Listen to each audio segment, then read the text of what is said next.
Oi, sejam todos muito bem-vindos a mais um vídeo do meu canal. E hoje a gente vai falar sobre os lidos do mês de novembro. E eu pensei que eu nem tinha muita coisa pra falar com vocês, porque, sim, eu li muito pouco. Tá, eu tô com um pouco de dificuldade de conseguir ler pela vida mesmo, não tô numa ressaca literária nem nada disso. É uma questão de que eu não tô conseguindo encaixar meu tempo fazer uma coisa que eu amo, que é ler.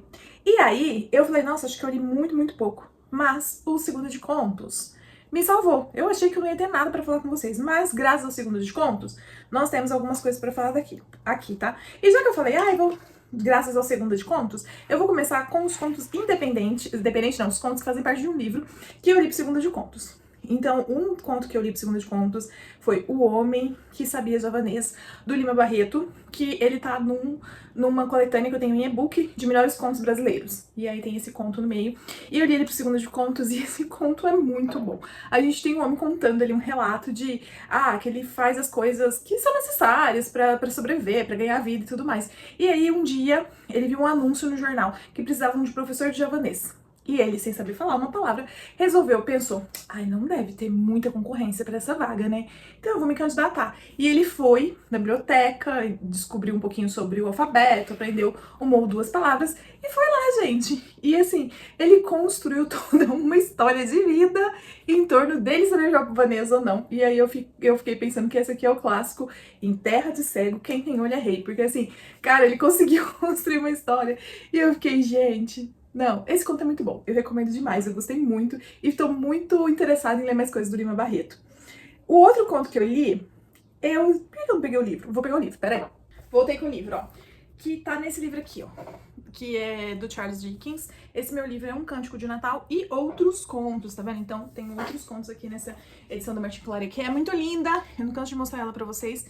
E eu tô lendo esse livro faz muitos anos, porque eu vou lendo dois contos desse livro por ano, né? Então, desse ano eu li O Que é o Natal Quando Ficamos Velhos, e é um conto bem reflexivo, assim, não é exatamente uma história do Dickens contando, mas sim dele refletindo o que era o Natal para quando ele era criança, quais as expectativas que ele tinha, como a vida vai acontecendo e as coisas vão mudando.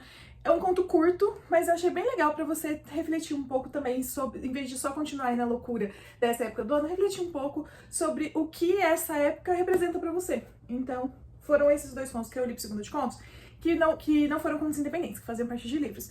Aí os contos independentes que eu li, eu vou falando aqui à medida que eu for falando dos livros que eu li. Então, pra começar o mês, eu li Uma Noiva para Minos, que é da Elianjo. Eli escreve pra caramba, né? Direto ela lançando livro, né? Basicamente ela escreve, a maioria das coisas que ela escreve são fantasias ou são monster romances. E aqui a gente tem um Minotauro e é um reconto da Bela e a Fera. Porque a gente tem uma mocinha que ela é muito sofrida ali, a família dela, ela perdeu a mãe, a família dela faz ela de empregada, ela tem uma grande decepção amorosa e aí ela tá ali, no meio do que aconteceu da decepção amorosa, ela acaba conhecendo o novo delegado ali da cidade. E esse novo delegado é o Minos, que é o Minotauro, né, Rafael Minos. E ele viu ela ali e sentiu uma vontade, uma necessidade de tentar cuidar dela, ajudar ela. E ele acaba comprando ela da família dela pra ser empregada dele. E no princípio ela não quer, ela tem muito medo dele. Nesse universo, essas feras, elas foram criadas pra lutar na guerra. Tem muito preconceito ainda em torno delas, não é um universo que aceita a presença delas. E ela ali a princípio tem medo dele, mas ali com a convivência ela vai vendo que talvez os homens sejam feras muito piores do que a sua fera. Eu achei muito fofo. Pensa num monster romance fofo. É isso, gente. Tem plot? Tem. Mas eu acho que nem é o forte do livro. O forte é o desenvolvimento ali do relacionamento deles. Tem toda uma questão de que ele tá atrás de um bandido, que também por acaso é uma fera, que cresceu junto com ele. Então ele tá ali atrás dessa pessoa, tem essa parte por trás acontecendo, né, das investigações, mas o foco é no desenvolvimento do romance dos dois. É bem rapidinho, eu achei uma delicinha de ler. Depois eu li Macabeia, Flor de Mulungu, que é um conto da Conceição Evaristo, que eu também li pro Segundo de Contos. E aqui a gente tem uma reimaginação da personagem da Macabeia, de A Hora das Estrelas, da Hora da Estrela, né, da Clarice Lispector, pelo olhar da Conceição Evaristo. Então, a Conceição Evaristo vai trazendo quem seria Macabeia, né? Esse olhar de sua ancestralidade, o que construiu Macabeia, né? O que formou Macabeia, o que levou Macabeia até onde ela tá, quem era Macabeia, além daquela pessoa ali que acaba, né, sendo... Eu não vou dar spoiler de A Hora da Estrela, mas a Macabeia, digamos que ela tem uma vida um pouco triste. Então, assim, e a Conceição Evaristo vem trazer essa força da ancestralidade, sabe, de toda a brasilidade ali da Macabeia. Eu achei interessante, é uma proposta diferente de contos e foi a primeira vez que eu li alguma coisa da Conceição Evaristo e tô bem empolgada agora pra começar a ler Olhos d'Água, quem sabe eu começo a ler e colocar no Segunda de Contos também, que são vários contos desse livro, então tô pensando e tô me organizando pra isso. Depois eu li, gente, uma HQ da Graphic MSP, que foi essa daqui, ó, Turma da Mata. E essa é uma HQ bem legal, ela é uma HQ mais com pegada aventuresca, né? A gente tem a Turma da Mata, que tá lutando contra um ditador tirano. Então aqui tem uma pegada política também, então a gente tem esse lugar que eles descobrem uma espécie de minério que forma vapor, e ele só para de formar vapor a partir do momento que acaba a água ali ou o minério acaba. E com isso surge a Era do Vapor. Só que, junto com a Era do Vapor, junto com a descoberta desse minério, acaba surgindo também ali uma espécie de escravidão para o povo da mata, né? Que é levado ali por esse rei para as minas, para minerar, e aí sim surge uma revolta, pessoas lutando pela sua liberdade. E aqui no final dessa história, aqui o que a gente vai ver é que o povo da mata e o povo da cidade talvez tenha mais coisas em comum do que eles imaginavam, e talvez eles precisem se unir para conseguir chegar onde eles precisam. Tem uma reflexão de que cada um precisa fazer a sua parte, cada um é importante, né? É uma reflexão muito legal, porque é uma formiga que faz essa reflexão para um elefante deste tamanho, e a formiga explica para ele que no formigueiro cada um tem a sua função, e que é por isso que as coisas funcionam lá. Então, e toda a função é importante. Então eu achei legal, bem legalzinha também. Eu gostei bastante da arte. Eu gosto muito de quadrinho bem colorido, assim, que a cor também tem uma importância dentro da arte bem grande. E eu achei esse quadrinho muito bonito também, assim, em termos de arte, além de uma história interessante. Depois, vocês lembram que mês passado eu comecei a ler uma série de monster romances curtinhos, que são tipo 34 páginas, 30 e poucas páginas?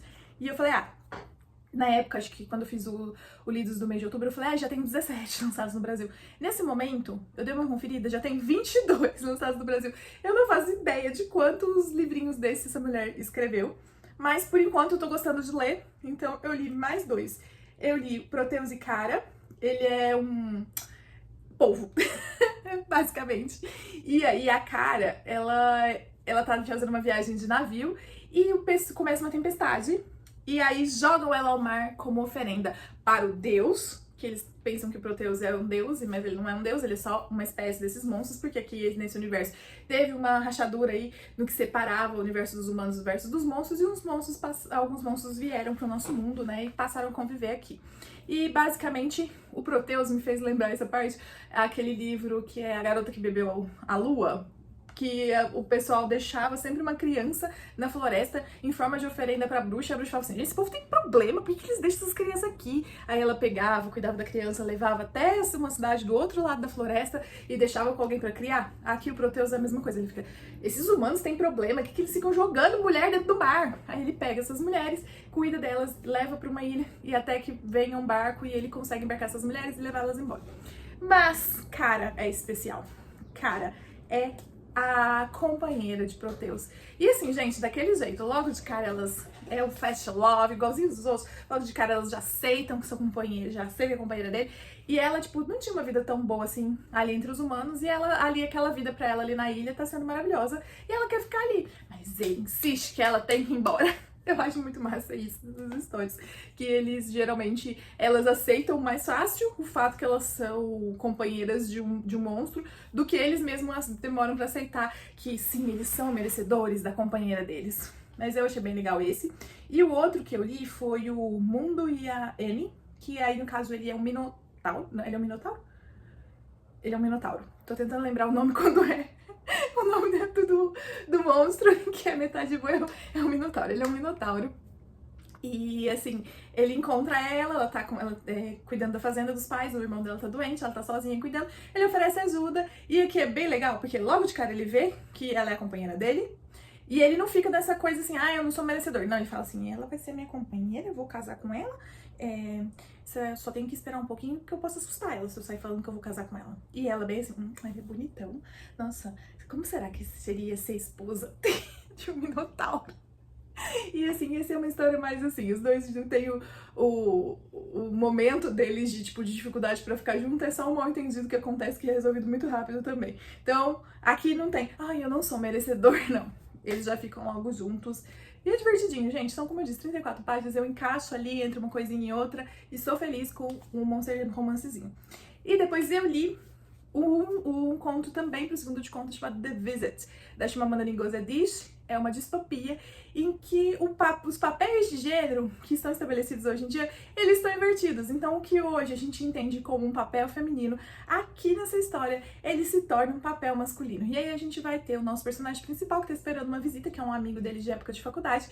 E aí, nossa, eu acho muito, assim, incrível, porque já começa com um protesto, né? Porque tá sendo divulgada uma lei que proíbe a masturbação masculina. Por quê, gente? Porque são tantos bebês potenciais desperdiçados. Gente, acho o máximo.